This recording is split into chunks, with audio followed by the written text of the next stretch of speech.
Bienvenue à tous pour une nouvelle plongée fascinante. On se penche aujourd'hui sur le destin tragique de Kelvin Kiptum. Ah oui, Calvin Kiptum. Un coureur kényan dont le potentiel a été brisé il y a un an, jour pour jour. Oui, une disparition brutale, un vide immense dans le monde du marathon. Kiptum, à seulement 24 ans, était déjà détenteur du record du monde. Exactement. Et c'est marquant quand on réalise la rapidité de son ascension. Absolument Son premier marathon, c'était en décembre 2022, à peine un an avant sa mort. incroyable. Et quel marathon! Victoire avec une avance incroyable, un talent hors du commun dès le départ. Une véritable étoile filante qui a explosé tous les compteurs au marathon de Chicago en 2023. À Chicago, 2.00.35, un chrono inimaginable à l'époque et qui reste encore aujourd'hui le record du monde. Incroyable. Kiptum n'a pas simplement gagné, il a pulvérisé la concurrence. Et ce qui est fascinant, c'est qu'il l'a fait avec un style unique. Oui. Une approche presque révolutionnaire pour un marathonien. Absolument. On parle souvent de son style agressif, mais il faut comprendre ce que cela signifie concrètement. Kiptum abordait le marathon comme une course de fond sur terrain accidenté. Ah oui, ouais. Imaginez une foulée rapide, des changements de rythme constants, une prise de risque permanente. Un contraste saisissant avec la stratégie plus mesurée, presque conservatrice des autres coureurs. Exactement, la plupart des élites du marathon gèrent leur effort. Ouais. Kiptum, lui, il attaquait le parcours, il le dominait. On peut se demander si cette audace n'a pas été la clé de son succès à Chicago. C'est possible, certains experts pensent que ce style, aussi spectaculaire soit-il, aurait pu avoir des conséquences négatives à long terme. Oh. On parle notamment d'un risque accru de blessure. Oui, c'est une hypothèse intéressante. La question de la durabilité de son approche reste ouverte. Exactement. Aurait-il pu maintenir ce rythme internal sur plusieurs années, sur plusieurs marathons? Difficile à dire, on est face à un immense point d'interrogation, une carrière prometteuse stoppée net. Oui, et c'est d'autant plus frustrant qu'on dispose de très peu d'informations sur sa préparation physique, ses entraînements. On sait qu'il s'entraînait au Kenya, mais les détails de sa méthode restent un mystère. Un mystère qui ajoute à la fascination qu'il exerce. On a l'impression d'un diamant brut découvert par hasard Oui, et qui a brillé de mille feux avant de disparaître. c'est une image assez juste, mais malgré le peu d'éléments concrets, il est clair que Kiptum avait quelque chose de spécial, une force mentale hors du commun. Oui. Une capacité à repousser ses limites comme peu d'athlètes ont pu le faire. Et cette force mentale, cette audace, transparaissait dans sa façon de courir. Exactement. On ne peut s'empêcher de se demander jusqu'où aurait-il pu aller? Quels autres records aurait-il pu pulvériser? Des questions qui resteront malheureusement sans réponse, mais une chose est certaine. L'impact de Kiptum sur le monde du marathon est indéniable. Ah, ça oui. Son record du monde est bien sûr la preuve la plus éclatante de son talent, mais c'est peut-être dans son style, dans sa façon d'aborder la course que réside son véritable héritage. C'est-à-dire, Kiptum a ouvert une brèche, il a montré qu'il était possible de courir le marathon différemment, de défier les conventions, de prendre des risques. une approche qui pourrait inspirer les générations futures de marathoniens. C'est une possibilité fascinante. On peut imaginer des coureurs s'inspirant de l'audace de Kiptum, de sa volonté de briser les codes pour atteindre de nouveaux sommets. Et si c'était ça, finalement, l'héritage de Kelvin Kiptum? Une révolution dans la façon de penser le marathon, une invitation à l'audace et à la créativité. C'est une question qui mérite réflexion, une question qui me passionne.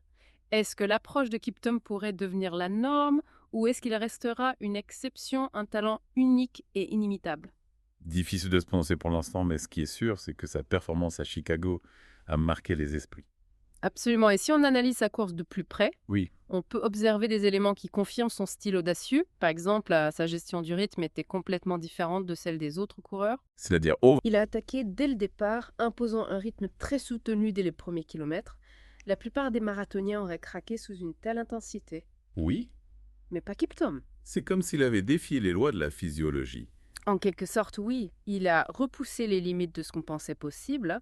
Certains spécialistes se demandent si son métabolisme n'était pas différent, s'il n'avait pas une capacité de récupération supérieure à la moyenne. On entre dans le domaine du mystère, là. Exactement. On ne dispose pas de données précises sur son profil physiologique, mais on peut supposer qu'il avait des prédispositions génétiques exceptionnelles, combinées à un entraînement rigoureux et adapté à son style. D'ailleurs, parlons de son entraînement, on sait qu'il s'entraînait au Kenya, mais les détails de sa méthode restent assez flous. Oui, c'est un aspect fascinant de son histoire. Certains témoignages laissent entendre qu'il s'entraînait en altitude sur des terrains accidentés, simulant les conditions d'une course de fond. Ce qui expliquerait son aisance sur un parcours comme celui de Chicago, relativement plat. C'est une hypothèse plausible. Il est clair que son entraînement était pensé pour développer sa résistance, sa capacité à encaisser les changements de rythme et à maintenir une vitesse élevée sur de longues distances. On peut imaginer des séances d'entraînement intenses, des simulations de course, une préparation mentale poussée à l'extrême. Tout à fait, Kiptum n'a pas atteint ce niveau de performance par hasard. Derrière chaque champion, il y a des années d'efforts, de sacrifices, de remise en question. Et dans le cas de Kiptum, on a l'impression que cette quête de la performance était presque une obsession. C'est une impression qui se dégage de ses courses. Il y avait une détermination, une rage de vaincre qui était palpable. Une flamme qui s'est malheureusement éteinte trop tôt. Oui, c'est une tragédie. On ne peut s'empêcher de penser à tout ce qu'il aurait pu accomplir, au record qu'il aurait pu battre. Mais au-delà des regrets, il y a aussi une certaine admiration. Kiptum a montré la voie, il a ouvert une nouvelle perspective sur le marathon. Exactement. Il a prouvé que les limites sont faites pour être repoussées, qu'on peut toujours aller plus loin, plus vite, plus fort. Et c'est peut-être ça, finalement, le plus bel héritage qu'il nous laisse. Une source d'inspiration pour tous les coureurs, pour tous les sportifs, pour tous ceux qui cherchent à se dépasser. Une invitation à l'audace, à la créativité, à la recherche constante de l'excellence. Et c'est un message qui résonne bien au-delà du monde du sport. Kiptum nous rappelle que la vie est courte et qu'il faut la vivre pleinement en poursuivant nos rêves avec passion et détermination. Et si on parlait de son record à Chicago, cette course qui l'a propulsé au sommet du monde du marathon? Oui, un exploit extraordinaire, 2.00.35 sur ce parcours mythique, c'est tout simplement. On a souvent parlé de son style agressif. Est-ce que ce style a vraiment été le facteur déterminant de sa victoire à Chicago? C'est une question complexe. Ouais. Il est évident que son approche a joué un rôle, mais il ne faut pas négliger les autres facteurs. Lesquels, par exemple, au Caras? Sa préparation physique, bien sûr, on peut imaginer qu'il était au sommet de sa forme ce jour-là. Et puis, il a aussi l'aspect mental. La force mentale, la détermination dont on parlait tout à l'heure.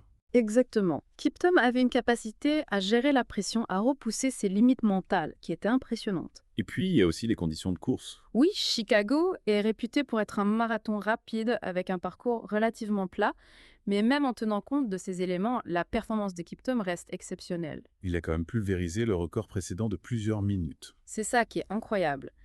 Et il n'a pas simplement gagné, il a redéfini les standards du marathon.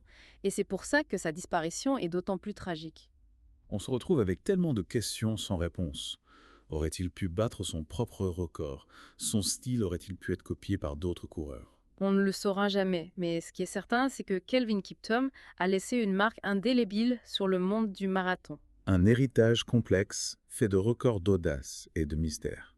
Un héritage qui continuera d'inspirer et de fasciner les générations futures. Voilà qui conclut notre plongée dans la vie et la carrière fulgurante de Kelvin Kiptum, une histoire tragique, mais qui nous rappelle la puissance du rêve, de la détermination et de la capacité humaine à repousser les limites. Merci de nous avoir suivis.